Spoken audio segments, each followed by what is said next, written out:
Hey Hi guys, guys, and welcome to Spilling the Crime, a true crime podcast with me, Umberto. and me, Jonas Grancha. So grab your glass and let's Let's do start this. spilling.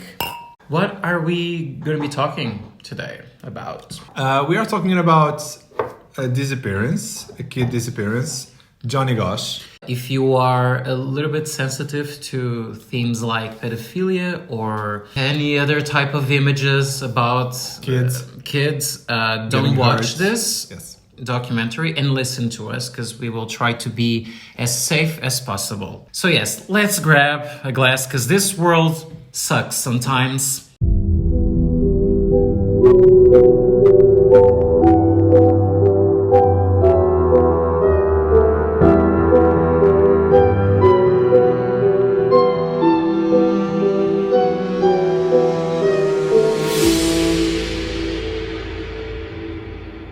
And here is a close-up of a 14-year-old boy in terrible trouble. John David Gosch. He was kidnapped on a Sunday morning as he delivered newspapers in suburban Des Moines. With us now live are Noreen and John Gosch, his parents. If someone sees him, what should they do? Who should they call? They should call our home telephone number, which is area code 515-225-7456. Well, if anyone sees a little boy that looks anything like Johnny Gosch, call that number. Thank you very much. So, Jonas, where are we? Oh no. Yes. This is a trick question. Where No. are we? Okay. I don't know how to say this. So we are in West Des Moines or Iowa. West Des Moines. West Des Moines or Iowa. Iowa. Iowa. Iowa. In West Des Moines. Oh my God.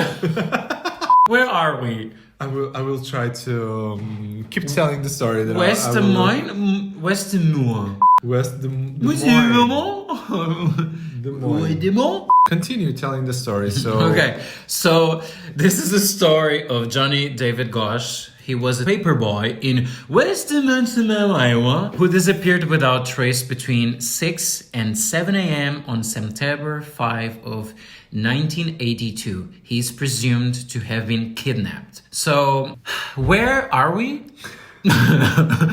Can you, Google girl, can you help us? I will show where Josh was kidnapped. West Des Moines. West Des Moines. West Des Moines. West Des Moines. West Des Moines. Iowa. Iowa. Iowa. West Des Moines, Iowa. Iowa. By the way, just a side note, Johnny's mother, Noreen, will be the main focus of this documentary, and her voice is beautiful. We start this documentary on the present day. Noreen is going to meet Heather and Drew, who lost their little girls. It was both girls. Yes, the both girls. This is probably one of the most horrible things that can happen. Yes, if I was a father, it would be. Yeah. These parents look at Johnny's case and lose their hope. They say that to Noreen's face. Kind of harsh to say this to her. Yes, in her it's face. I like- mean, we look at your case and We'll we lose lose hope. hope. Oh, okay. Great. Yes. Great. But Noreen tries to be Positive, yeah. Yes, positive and help them the best way she can. Yeah, she tells how she got through it in some way. You never get through this, but always keep moving and never stop talking about the case. She never did after Yeah. 30 years. Yeah, 30 years later, and Johnny was never found, which it's our age. Yes. It's kind of scary. So Noreen, what does Noreen do? Noreen is a yoga instructor for 40 years now. Oh my God. Can you imagine doing the same thing for 40 years? I could not. It would be so boring. What would you do for 40 years? Something that you would never feel like... Being so rich that I could do anything. What? Yeah, okay. Yes. So Noreen's life was not easy. She married young and didn't have the best life. Her husband died with cancer 2 months before a tornado hits their house, destroying everything. She couldn't find their 2 children, but they were found and alive. Don't you think that there are these people on earth that seem to get the worst of the worst of the worst? They have like, it's so many shitty things happen to this woman. No, How? completely. Like, can you imagine starting over your life with 2 kids, a single mother? Yes, and then the With hurricane, no house. Yeah, yeah. She And then this happened. Yeah, she used this quote, which for me is really inspiring because I try to do this. So she says, "I either get up and start moving or fall into despair." I believe she was falling, but Yeah. I remember her saying that her kids Are you asked, gonna- asked yeah. her, Oh my will gosh. you die too, mommy, or something. While she was resting for a bit. And that was the point that she understood that she had to move forward for her kids. This is a dark episode, guys. This is going to Yes, be... we're sorry. I know we are a light podcast, comedy, true crime, whatever you guys think we are, but this Comedy, wherever, guys. But I mean, I completely agree here, and it's something that I try to use in my life, which is, yes, when something goes wrong in your life, which is super hard and you need to feel all the emotions, I try to give myself space to feel those emotions for like 1 or 2 days, but then I need to keep moving because the world around you will not stop, and that's in some way what keeps me moving. That's inspiring. That's a good view on life, I believe. So, congratulations. Thank you so much. I think we should practice that more. Yeah. Or drink wine. Yeah. I mean, yeah. Sometimes we need 1 day or 2 and an entire case of wine. Yeah, Then I move agree. forward. Then move forward. With moderation. Okay, so where are we? Years later, she meets John Gosch and got married. Years later, Johnny was born. He seemed an awesome kid. Johnny used to distribute the Sunday morning paper in the neighborhood. What the hell? Yes, In the morning? I believe they Sunday do morning? that. Yes, in the evening. I saw the documentary, and sometimes it was still night when he got out of the house with the bag. The bag was enormous, Yeah. gigantic. Yeah. It was like twice his size. Poor Johnny. But he wanted to buy a bike or something, and he And had save- to work. Yeah, and saved money for that, which is really cool for Way a to go. 12-year-old. So, But also, kids are really money driven at that time. yes, Because I was. yes, I was too. I was. My mother I was. did everything. Yeah, my for mother money. was told me, if Everything. you bleach your hair, I will pay you. 50, How much? 50 euros? Yes. And I did it. I have a good story here. Okay, Please okay. let me share it. Okay. My mom was pregnant. I was 10 years old. Mm-hmm. And so she couldn't do, she was 9 months, 8 to 9 months pregnant. So she couldn't do basically anything.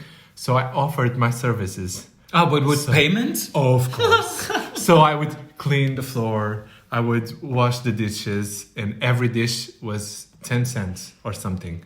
Yes, I was expensive. I was a very expensive. Wow. Yes. I never got money for And that's house chores. That's how I. Yes, guys, you don't have to do it for free. I never- Ask for money. I had an allowance for every month. I was 10 years. I didn't get an allowance until I was like 18. 80? Sorry. 80 years old. 8 years old. 80 I will get an years allowance old. from the government because I worked my entire life. He's old and he's doing podcast now. So make money, guys. Make money Yeah. since young. So let's start talking about the day of the crime, which was 1982, September 5. So Johnny was delivering the papers to the neighbors, and one neighbor calls the Gosch's home and tells that he didn't receive his paper. If he wanted to know if everything was okay. Yeah, and normally his father would go with Johnny, and this Sunday he didn't go. The father looked for him and found the wagon, and Johnny was not around. But the dog was there. Yeah, so they called the police. They called the police immediately. Immediately. And the first question that the police asks is, what, Jonas? Your son never ran away before, right? Why? We need to have in count that this was in the 80s. Nowadays, Where kids didn't matter. No, wow. Not that, but it was a different time. I think nowadays law enforcement is different, but at the time there was a lot of corruption. But we will get there. We will get there. So our first witness, John Rossi. Everyone is named John, by the way. Like, okay, I mean, It's so in Des Moines we only have Jonas. In Des Moines. Johns. In Des Moines. West Des Moines, Iowa. Iowa. Yeah, we are getting good. Oh my God. Okay. So police start talking with the neighbors, and this John Rossi has a lot to say. He was a witness and he saw Johnny. He saw a car and the man inside was talking to Johnny. Johnny asked John, okay, if he could help this guy, but the car left like, and left in such a super stressful speed. It's like, and Johnny said to John, there's something wrong with this guy, I'm scared. Saying this phrase just gave me the chills. Look at my skin. Look at my skin. You have beautiful skin. Wow. I think this was the guy. This was the car. This was the car. I mean, Johnny left his house at 5:45 a.m. And a neighbor heard him, another witness. All of these witnesses heard. People saw him talk with a man in a car. That car left Johnny. Johnny proceeded to where newspapers had been dropped.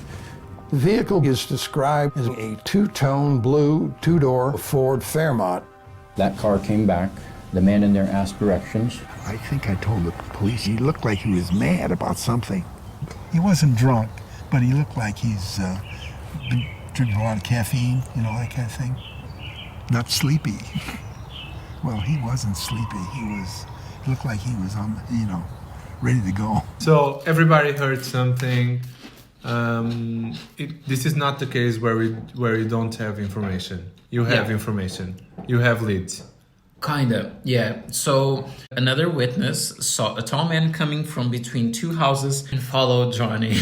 Also, two paper boys saw Johnny before turning into a new street. And another witness, PJ Smith, heard a car door and this car leaving the area in a hurry. He saw at the end, he looked at the window, the car leaving the street, and it was a silver and black. The two paper boys came back, turning to this street that Johnny did, and only saw Johnny's wagon. This was in plain sight. Yeah, during the morning. In plain sight, everybody was there, like so many witnesses. Yeah, but nobody saw exactly what happened. He just vanished. You don't have a single witness that saw exactly what happened. I mean, you have one, but we will talk about that in a moment. So overall, you have 5 witnesses that listened of what happened in that morning, and police still thinks he's a runaway. My question here is, could the police be on this? Be Involved? part of this? Yes. No. At this time, there were a lot of corrupted policemen. There are a lot of crimes where they were corrupted. No, and not... we will get there in different episodes. No. With drugs, I can handle it, but not with kids. I don't like talking about and seeing these types of documentaries. Okay, but, okay, maybe. Yeah. We don't know. We don't have a way to know. So we don't have leads in. 4 days have passed. They didn't do anything, so I understand why you are saying that, because we had leads. Yeah. They didn't follow any of them. Yeah, the neighbors did more. And even everybody strangers knew Johnny, and everybody was looking for Johnny. Everyone was helping, and the police was doing nothing. You don't have a crime here. What the fuck? You have a vanish. Like That's a not 12-year crime. kid ran away with nothing, carrying nothing. It's too much for me to handle. I don't know what they were doing. I'm eating potatoes out of nerves. No, I mean, I can understand a teenager run away when they are like 15 or 16. A 12-year-old, he just wanted a bike and play video games and probably be with their friends. A 12-year-old run away? I don't think so. It doesn't make sense. And if he would run away, he would not bring the dog. It doesn't make sense. Yeah, it doesn't make sense. It doesn't make sense. Neither the papers. Like, I'm running away, but I'm delivering the papers. I'm delivering in the morning. the papers first. It doesn't make sense at all. Yeah.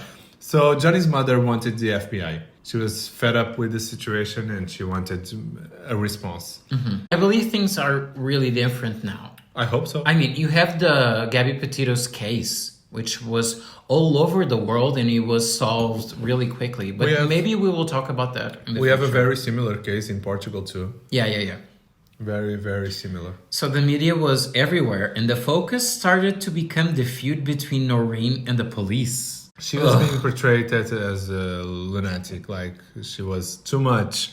They were talking about the character of Noreen. Are you kidding me? Are you fucking kidding me? It's like, she could be wherever she wants. She's looking for her child. What the hell? I would scream, I would curse, I would do anything. I mean, don't you have a child? Can't you imagine, like, your son disappearing out of nowhere? Maybe these policemen don't have a child. At this point, I had to calm down. I had to do yoga breathing.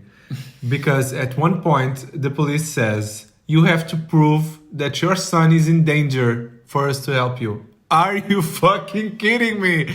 Like, how will you prove that? Yes. Oh, let me talk with the kidnapper. I will call him right away. Oh, just wait. Can you send me proof? Johnny, are you in hurt? Oh, by the way, the proof comes in 2006, but we will get there.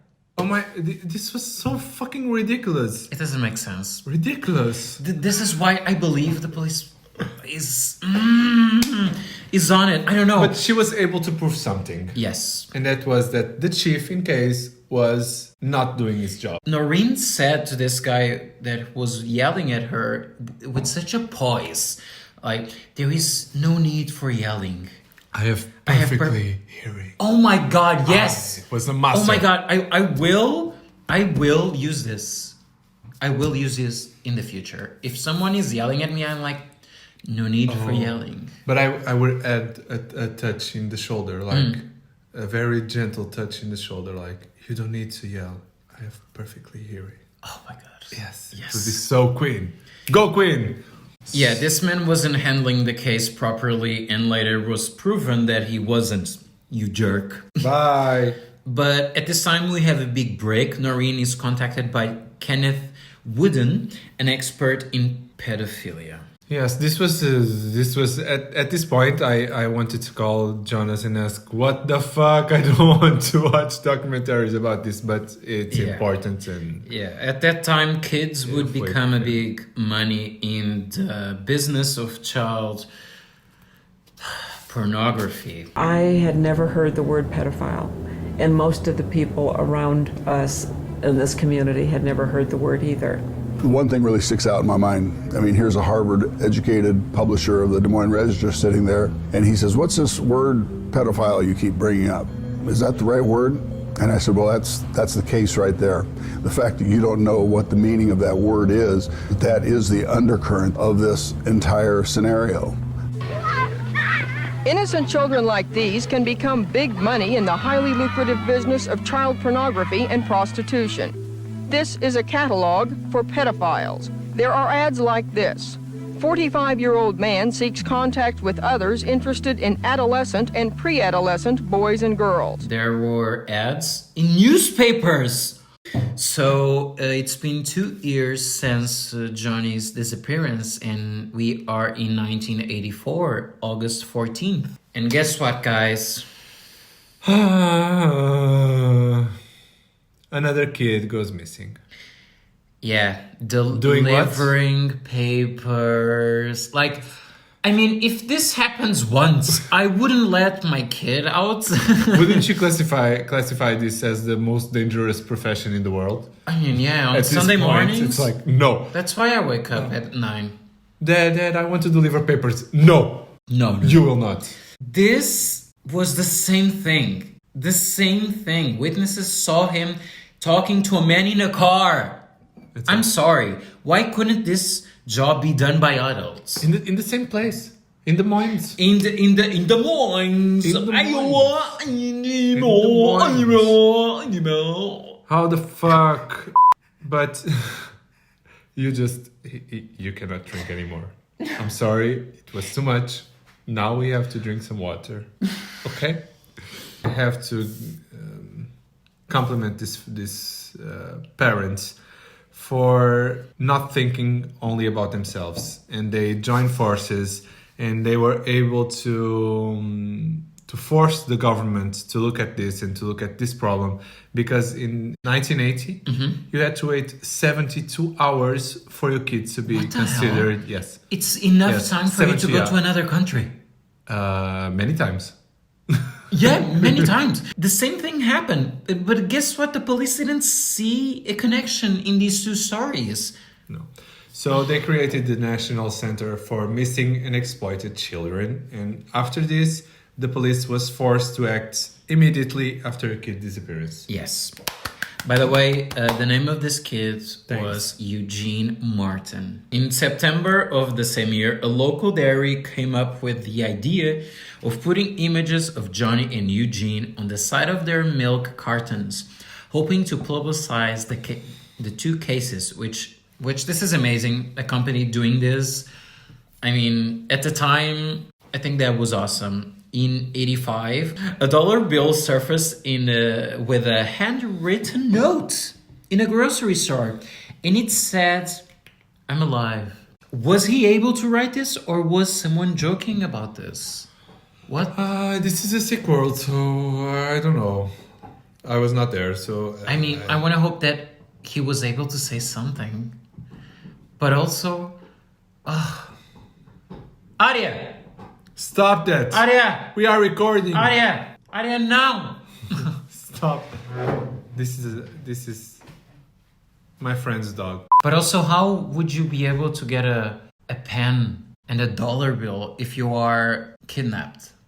As we are going to tell people after this, you get some freedom where you are going. Oof. Okay, so we are in 86. 14-year-old Mark Allen, another teen disappeared. Like, another one. Come on, I will not, I don't want to joke about this, but this looks like a factory. This is a pattern. Delivery time. This is a pattern. How can't you see a case? And also, parents, why would you let your kids deliver paper? Yes, it's alone by yourself. It doesn't make sense. Like, Mark's mother says that in a way, when you hear a body appeared, you wish that it's not your son, but in another way, you want the body to be your son because at least you know where he is. I mean, what would you prefer? Would you prefer to know? I'm still in shock because I was very sleepy and I didn't understand that there was a third kid. Yeah, there was a third kid. Which would you prefer? Would you prefer to at least have the body of your son? The body. Yeah. Right away, the body. If you don't have something, I know you, and you said that you suffer for 1 to 2 days and then you move on. Yeah. But you have nothing to move on. Yes. Would you stop loving your kid? No. No, because you don't have the answer. He can come back, so you can't move on. It's the most brutal thing I believe in the world. I cannot imagine. At the time, there was no knowledge of what human trafficking was. Fortunately, we know what it is at the present day.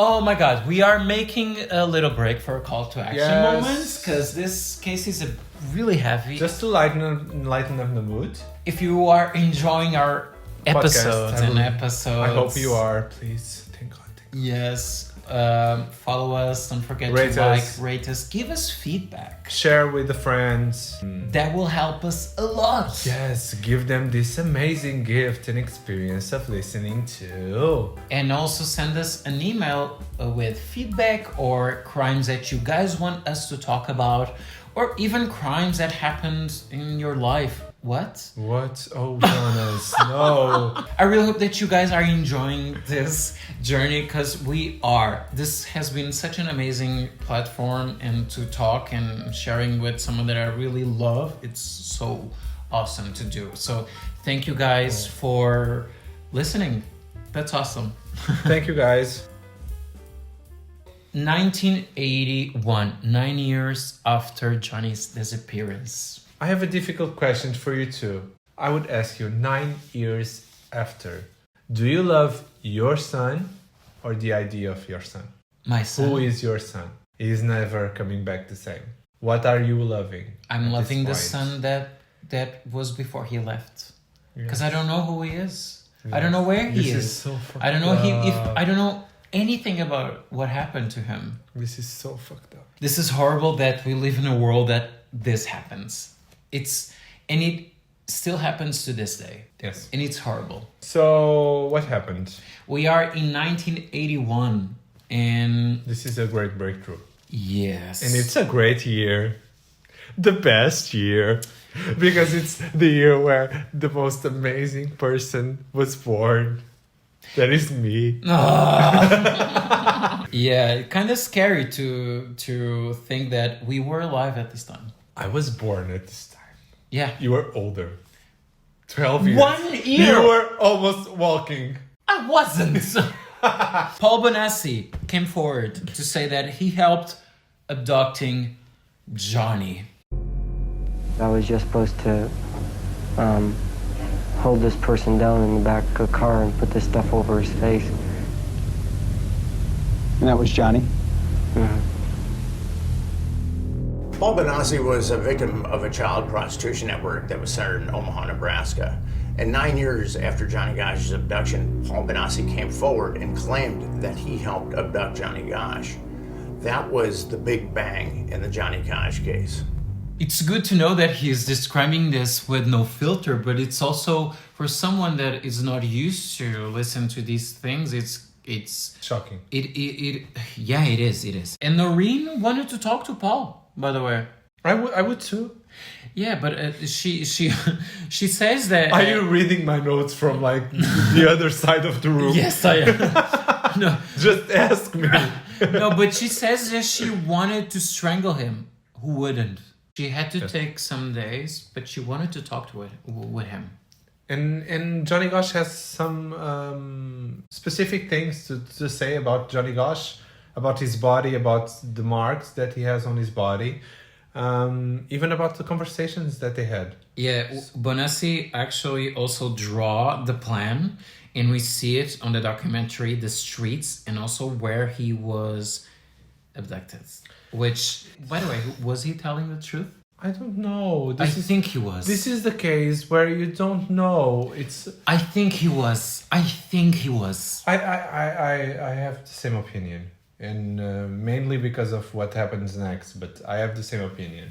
Yeah. It's very specific. It's not some vague thing. He even talks about yoga. Yeah, that Johnny talked about yoga. Yeah. It's not like my mom used to take me for a walk. But also, there it's very vague. Yeah, but it's also Noreen wasn't in the media and talking about all the things. Maybe he could know some. Maybe some he could stuff. catch something. Yes. But yeah, Paul said. But the marks in the body. But yeah, Paul said a lot of graphic things about what happened to Johnny. I'm not going to share here. But if you want to know about, you can watch the documentary or Google it. You will know exactly what happened. Bonassi described Johnny's bodies and what markings he had, and they matched. This is so disgusting. Yeah. It's like, I cannot imagine.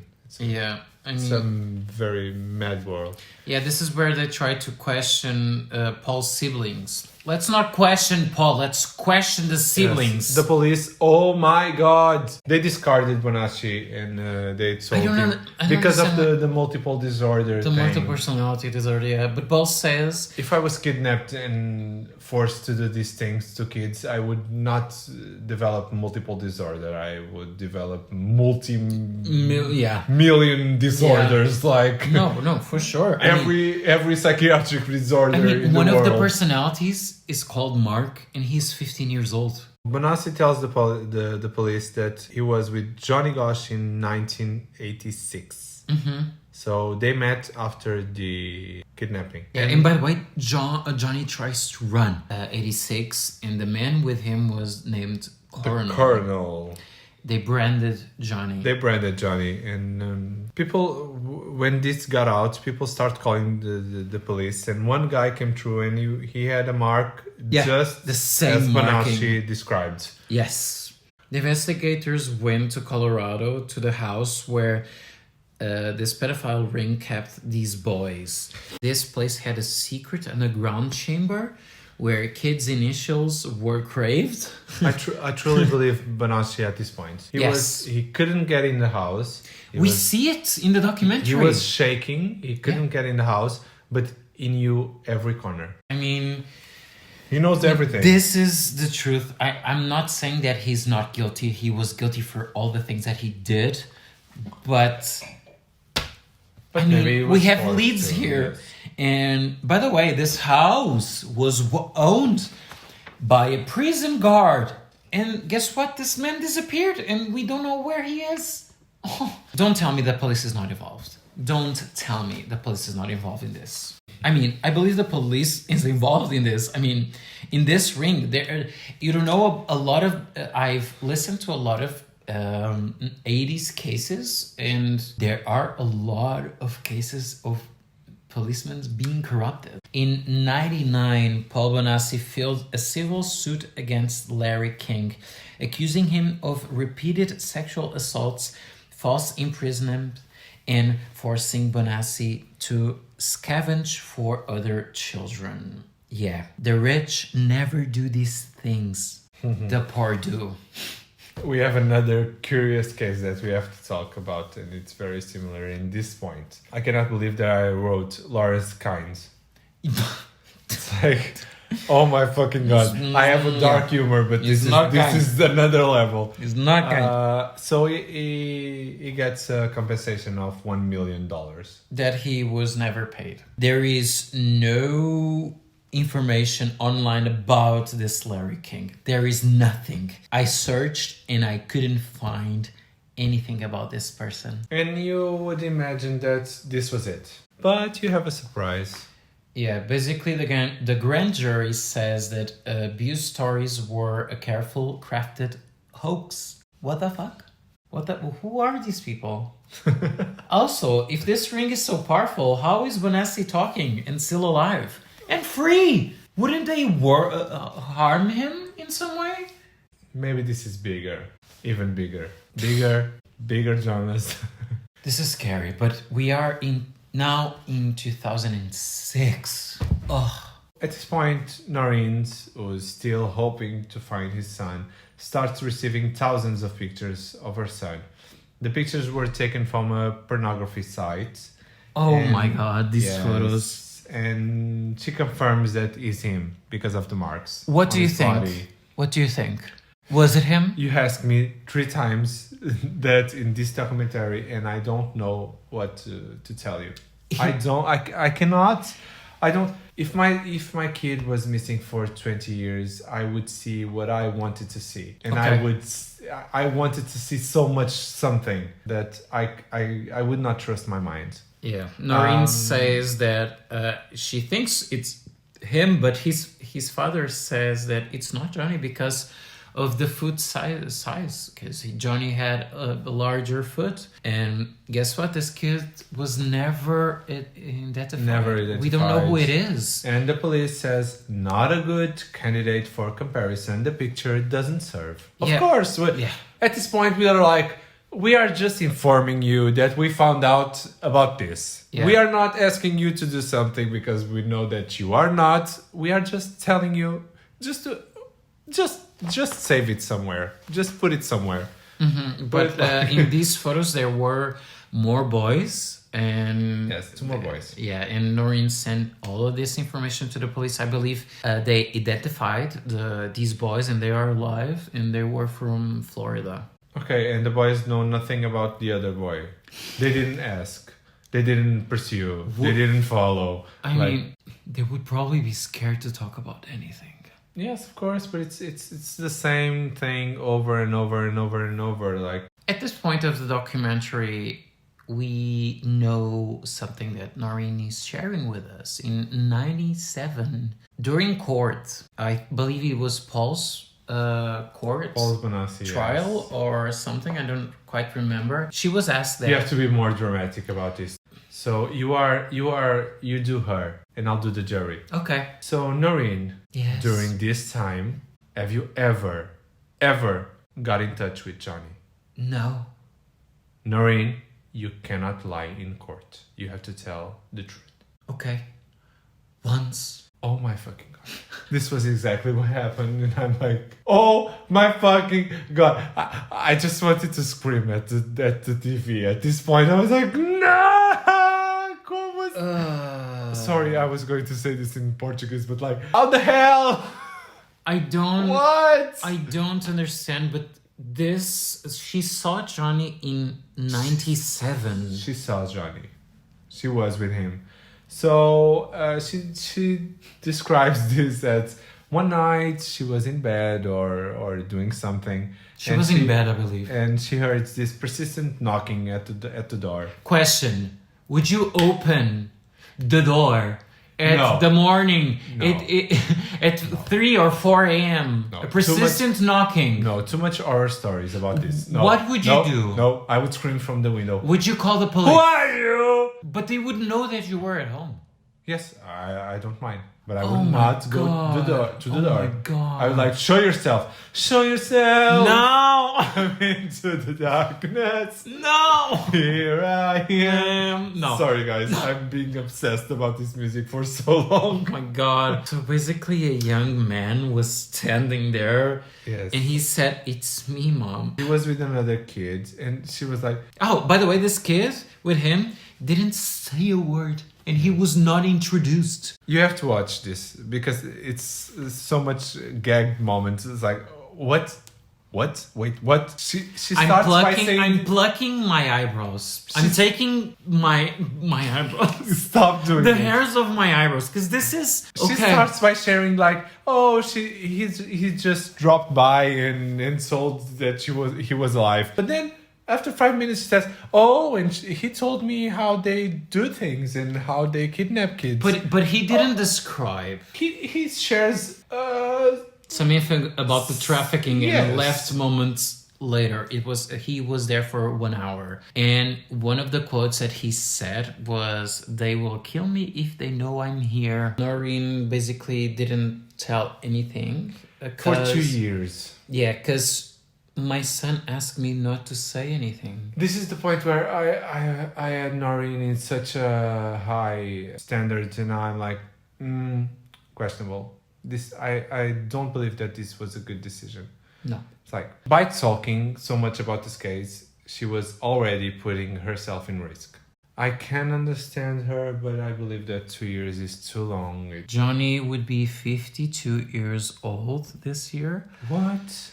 There are... 50. 52. Yeah. Oh my God. There are no news about this case, no recent news about it. This is still a cold case. I mean, hearing a child was abducted is heartbreaking. However, Johnny's case is more than that. It's a template, a look into a dark underworld and society that a lot of people don't realize exists. Noreen just says that she believes that this is the best decision for Johnny. Mm-hmm. That wherever he's living is for the best. Because his life would be so scrutinized. By the media and By everyone. the media, and he would not get a normal life. And probably be arrested or something.